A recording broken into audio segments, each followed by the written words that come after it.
Hello everybody, welcome to Short Shot Archery. Anthony here, and today I'm going to talk about the new PSE bow, and that is the PSE Achieve. So this bow was at the 2019 ATA show, so I got a chance to pick it up and look at it. I did not get a chance to shoot it. There was no bow to shoot. The one they had here didn't even have a string on it, so I couldn't even pull it back. So I'm going to give you my my initial thoughts and impressions on this riser, but please note I haven't actually gotten to shoot it or even draw the bow back. But I still have some things to say about it. I think there is some interesting points to this riser. And it is nice to see PSE getting back into the target recurve game. It's always good to have competition from all over, so that it drives the archery industry to produce really solid, really quality archery gear that then benefit us, the archers, the consumers of these products. And sometimes it actually drives down the price too, hopefully, but it doesn't always seem to work that way. They keep going up. I made a whole bunch of notes on this riser, and I'm going to go through them now and just talk about my experience with it. So first off, right off the bat, I didn't even get to pick up the bow yet. I immediately noticed this bow is super glossy, like unbelievably glossy. It looks really wild. It looks really good with all the gloss, except for one trade-off, and I don't know if my camera did the best job picking up. You can see it in some of the clips, and I'll try to highlight it. It picks up fingerprints and just anything that's oily. It picks it up like a madman. You could see people's fingerprints on it, man. I could have been borrowing full thumbprints all day long. I'd be unlocking phones like it's my job. It just like sucks them in. It loves fingerprints, and if they're your own, then you probably don't mind so much. But for this case, you could tell there was a fair amount of people touching the bow and was like, I need some hand sanitizer after I'm done. But if you're a fan of glossy bows, man, this is the bow for you, because it does look really sleek. The paint job looks good. They got all around. They got in all the cutouts and things like that. So really good there on the whole paint scheme of this bow. There is a little bit of a turn off with how glossy it is and how easily it picks up things like fingerprints and just like anything oily. So if you eat some chips, you better go wash your hands, or you're gonna have a bow that has all these grease marks and stuff all over it. And that's something you just don't see as much with the matte finished bows, or some of the anodized ones. They don't always pick up that grease or whatever as much as the really glossy bows do. Next thing that I noticed when I was looking at this, and then after I picked it up, super thin midsection to this bow. It's pretty unbelievable. At least the way it's designed, you perceive it as it being an extremely thin riser. Basically, the first thing that came to mind was, wow, this is a sword, not a bow. No, really though, you get this you get this you kind of almost want to swing it a little bit. It's really wild, and kudos to PSE for being able to pull off a design. I assume that it should be pretty stable, given the fact that they were testing these in the summer of 2018, because I know shooters that had them, but it wasn't until now that I actually got a chance to touch this riser. But extremely thin, extremely sleek. It's very interesting. It's definitely a nice new, kind of a refreshing angle. Some of the other brands seem to be going into this weird skeletonized, but at the same point in time still kind of blocky. It's a weird feel to the new bows. The PXC such as the Hoyt Formula X. There's some parts of that it's ooh, we barely have anything here, but at the same point in time it's not as smooth and as rounded. I don't know, it's just, this is a nice change from that, since that seems to be like the newest trend in archery. So it's nice to have people that, you know, try to set their own trend and just mix it up a bit. While I'm still on the riser, the cutouts themselves are really neat. It wasn't just some basic shape. I don't know, to me they actually look like little raindrops, little teardrops. It's pretty cool, and it really flows well with the whole design. And I don't know if maybe like the glossy coat on there, it just brings out all those different angles they got going on.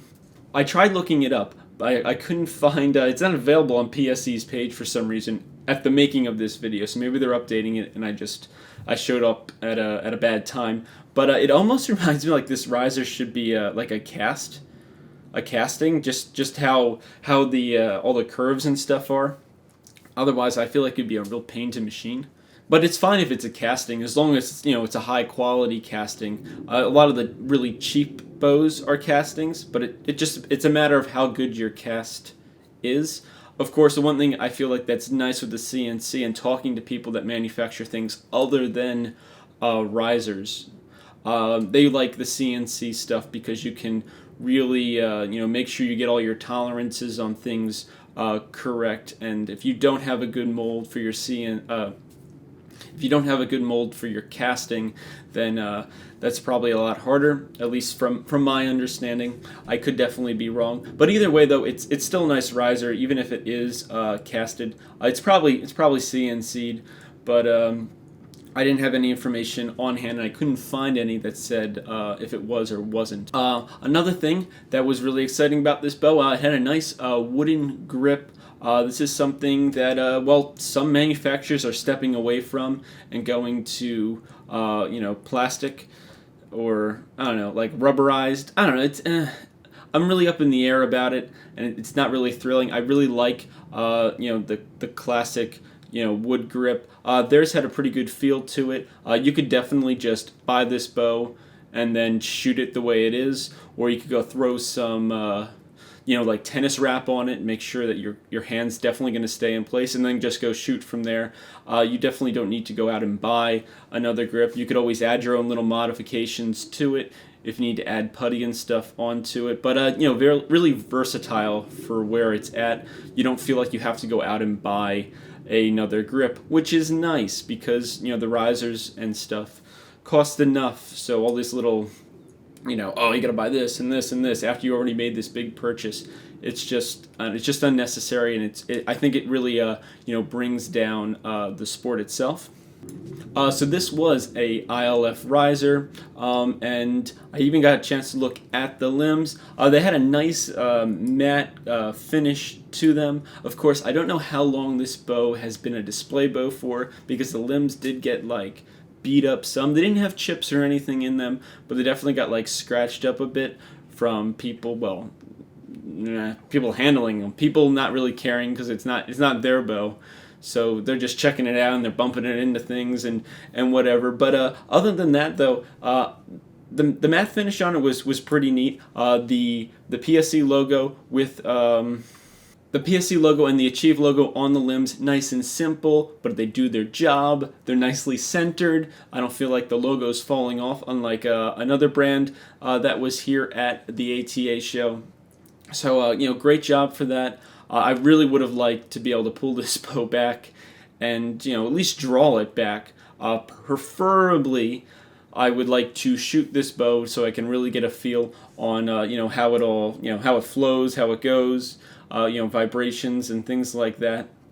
See if I can get my hands on this bow and see if I can actually shoot it, because that would be fun. Oh, the limbs themselves are also made by Samick. I clicked them out of the riser just to check.